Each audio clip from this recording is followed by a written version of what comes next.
Jeg har fucking glemt stativ.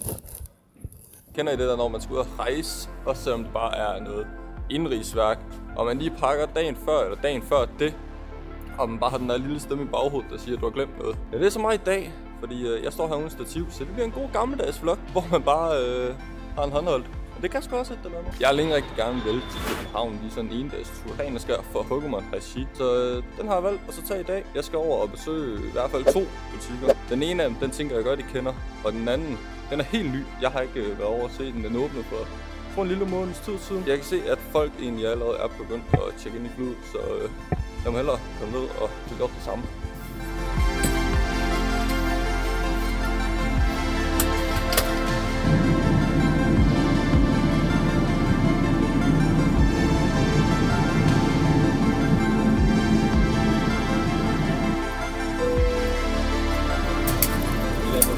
Planen er, som den ser ud lige nu, at vi smutter ind til banegården, fordi den første butik, vi skal besøge, først åbner kl. 11, og jeg landede her i København kl. 9.25, så jeg har lige lidt tid at slå af på. Man kan selvfølgelig heller ikke være i København uden lige at se Rådhuspladsen, som er om bag mig. Tro mig, jeg er sådan en kæmpe turist, når det kommer til her. Jeg kommer slet ikke nok ud. Når det så endelig er, at jeg er ude, skal jeg selv også lov til at se noget.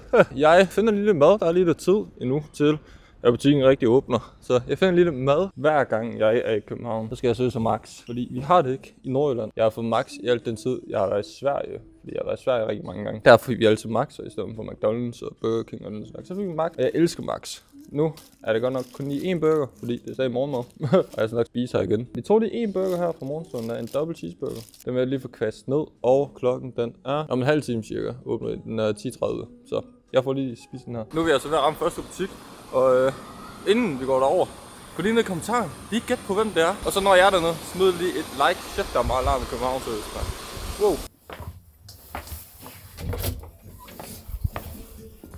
Hej så. Jo, tak.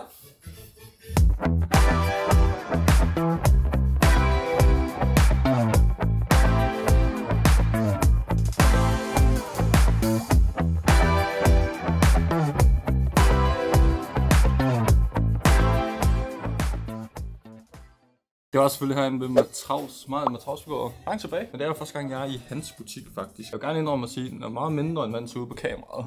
Jeg tror ikke engang, jeg har fortalt, hvorfor jeg er i København. Jeg har fortalt, at det er på grund af Pokémon, men jeg tror ikke, jeg har fortalt sådan målet med det.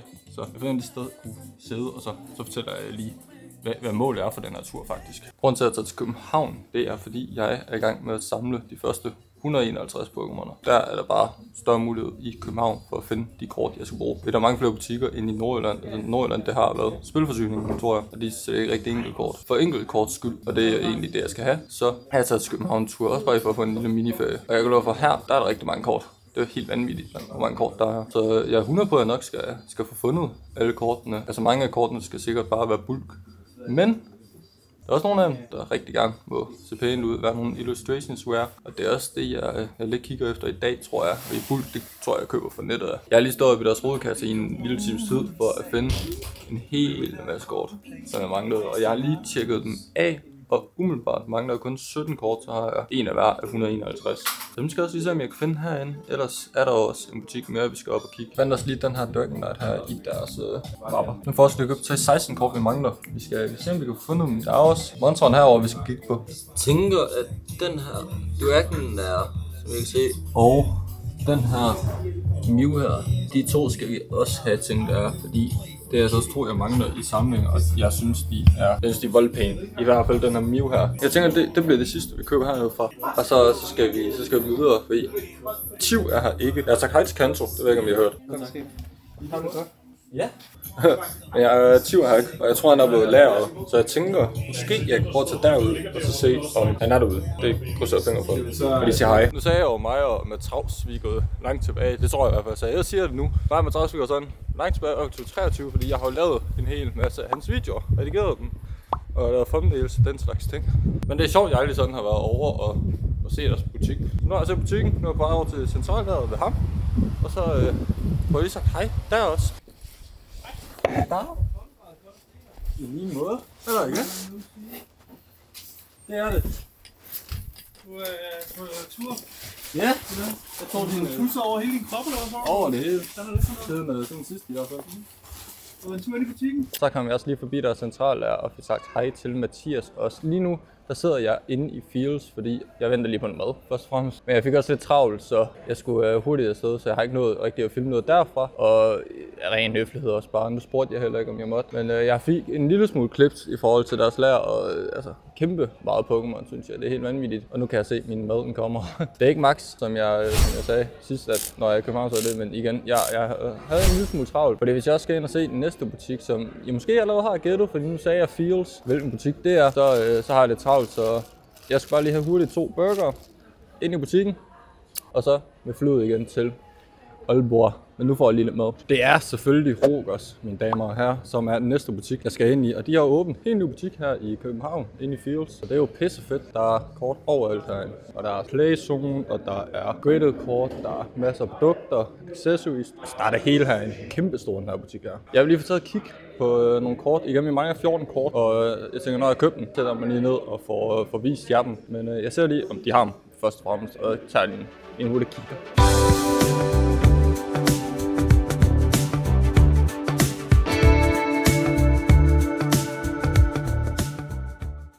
Jeg fik faktisk ikke filmet særlig meget inde ved Rogers, så jeg fik kun lige et par clips af selve butikken. Og det er mest af alt, fordi jeg ikke købte noget derinde. Jeg tror, jeg havde sat mine forventninger alt for høje i forhold til, hvad de ligesom har reklameret med, og hvordan den egentlig så ud på video og billeder, end da man var dernede. Ikke for at tage det fra dem, at den ser pisse godt ud, og jeg synes, I skal tage ned og tjekke butikken, fordi den er virkelig flot. Jeg tror bare, at jeg havde sat mine forventninger til, at der måske var lidt ligesom med Matravs, at der eventuelt vil være mapper at kunne kigge igennem, og bulkkort ligesom at rode igennem, men det var der ikke. Det kan godt være, at de har det, og jeg spurgte nemlig ikke efter det. Det kan godt være, at de har det, og så det er bare mig, der sidder og flamer for ingenting, så undskyld jeg.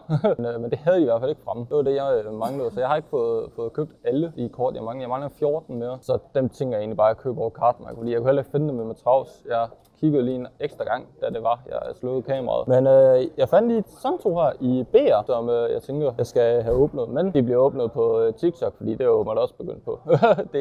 det er åbenbart det nye, det er TikTok. Så der vil jeg gå live på et andet tidspunkt, og så gør det et sikkert. Jeg har sikkert allerede været live, mens I ser det her. Men hvis I gerne vil følge med på min live, så gå ned i beskrivelsen. Der vil jeg være link til min TikTok. Jeg venter egentlig bare på flyet, så jeg kan komme hjem. Og så skal jeg nok lige vise jer her til sidst, hvad det egentlig er, at jeg fik købt i København. Så kom jeg også hjem fra København, og shit, en turbulens flytur, seriøst. Det var ikke lige det fedeste. Men jeg kom hjem med god behold, og vi skal kigge på det Pokémon, jeg fik købt dernede. Jeg har lige fundet et lille sengecam frem her, jeg håber, I kan lide det. Og det her Haunter, det er egentlig ikke en, jeg købte dernede. Jeg har bare vist, fordi den er fucking fed. Det er vist den allerførste illustration, der er kommet til Haunter. Men vi ser med at kigge på de Pokémon-kort, jeg har købt i København, og vi starter bare lige med lidt af det basiske her. Jeg fik købt en Omanyte, som I kan se her. Så fik jeg købt en Poliwhirl, og det her er ikke meget overbelyst. En Omanyte, som vi så lige før. Der. En Poliwhirl. En Venonat. Og en Clefable. Hitmonchan. Og en Poliwrath. Og som sagt, altså det er totalt bulkkort, det her basic kort. Men jeg vælger egentlig bare lige sådan at starte ud med ligesom at få samlet de første 151, og så derfra kan jeg begynde at så ligesom upgrade dem eller opgradere dem derfra i forhold til pris og den slags. Så fik vi lige købt nogle af dem her. De er i en lidt højere prisklasse. Det var en 20 stykke i hvert fald. En Wigglytuff, tror han hedder. Jigglypuff, Wigglytuff. Så fik vi en Kinkler V. En Arbok EX, som er noget japansk, tror jeg, koreansk, whatever. En Nidoking EX. Og så fik vi den her, som I kan se i folien. Det er en Master Ball, og det er pissefedt. Jeg tror faktisk også, at den er fra Korea og koreansk, sådan noget, det tror jeg ikke. Men det ved jeg ikke. Skriv lige, er Master Balls med i det japanske? Ja. Og der fik jeg en Aerodactyl V. Og det igen, det var egentlig bare kort, jeg mangler i min personlige samling, så det er ikke fordi, det skal være vildt og dyrt endnu. Men så alligevel, så kunne jeg simpelthen forbavse mig. Jeg har også vist det allerede. Selvfølgelig en Zapdos EX, og så den her Vaporeon i GX, og en Raichu i GX, og så kommer vi til, ja, det er lidt dyrere, en Dragonite V her, full art, og så har vi den her Dragonair også i en Near Mint. Pissefedt kort, pissefedt kort. Jeg tror heller ikke, det bliver et kort, jeg kommer til at udskifte. Jeg tror, det er den fedeste Dragonair illustration rare, som findes. Og ellers her til sidst, Whoop. Det fucker helt op. Nå. Og så en Mew i EX. Jeg aner ikke, hvad sæt det er fra. Men lige siden jeg så, du viste den i en video tilbage i, I don't know, 21-20, dengang Pokémon boomede op, der er jeg bare tænkt, den er fed den her. Jeg synes helt ærligt, det er det fedeste Mew-kort, der findes, og da de havde den til en pris, som de også havde, så ja, jeg kunne ikke andet end lige at slå til, må jeg indrømme. Det er ligesom de kort, jeg vil købe. Så fik jeg også lige købt 2 af de her blasters, fordi at vi skal prøve at åbne noget af det nye. Det bliver godt nok på video. Det her, det er noget, jeg som sagt åbner på min TikTok, så gå ned i beskrivelsen og følg den. Men jeg skal åbne noget af det nye her, Phantasmal Flames. Jeg sidder og redigerer vloggen lige nu, og ud fra alt det her, jeg åbnede, så fik jeg faktisk 2 hits. Og jeg fik den her Arcanine fra, jeg kan ikke huske, om det var fra Destiny's Rivals, eller om det var fra Mega. Jeg fik den her, og den manglede jeg. Og så fik jeg faktisk i det nye Phantasmal Flames den her Dewgong, som jeg egentlig også manglede, og den synes jeg er monsterfed. Den er Illustration Rare, så den manglede jeg også. Lige nu mangler jeg 12, og så har jeg lige købt sådan 2 af de her Unitins også, hvor der vist er en Mega Evolution og en Team Rocket Rivals. Destined Rivals, jeg kan ikke finde at sige det. Team Rocket, det nye. Det var den her video faktisk. Jeg ved ikke om den her video den har givet nogen som helst mening, men jeg håber jeg har nydt videoen i det mindste. Jeg har virkelig elsket at lave den i hvert fald. Har været lidt sky også, jeg har følt mig sådan lidt akavet tilpas. Ikke i det at jeg går ud i byen og filmer, fordi altså, folk kan være pisse ligeglade. Men jeg tror det var der, nede i butikkerne, der var jeg sådan lidt, det er lidt mærkeligt. Så jeg har ikke filmet så meget derfra. Og det er også at jeg gider ikke komme ind og forstyrre deres arbejde. Jo, jeg kan selvfølgelig godt spørge, hey, må jeg gerne filme lidt? Og vil du være med i videoen, for eksempel til Kanto eller til Tiv? Men jeg er sådan lidt, de har jo også privatliv, og det respekterer jeg. Jeg vil gerne sige tusind tak, fordi jeg må komme ned i jeres butik i hvert fald. Jeg vil også gerne sige tak til Ratchers, for at jeg må komme i deres butik. Selvom den ikke lige... jo, den var bare i min smag i forhold til butiksmæssigt, men der var bare ikke noget, jeg skulle bruge. Så jeg anbefaler at tage til København og tage i begge butikker. Og ja, altså jeg har ikke så meget mere at sige. Hvis I vil se noget mere, like, subscribe, skriv det i kommentaren. Ellers har jeg ikke så meget mere at sige end tusind tak, fordi I så med den her video.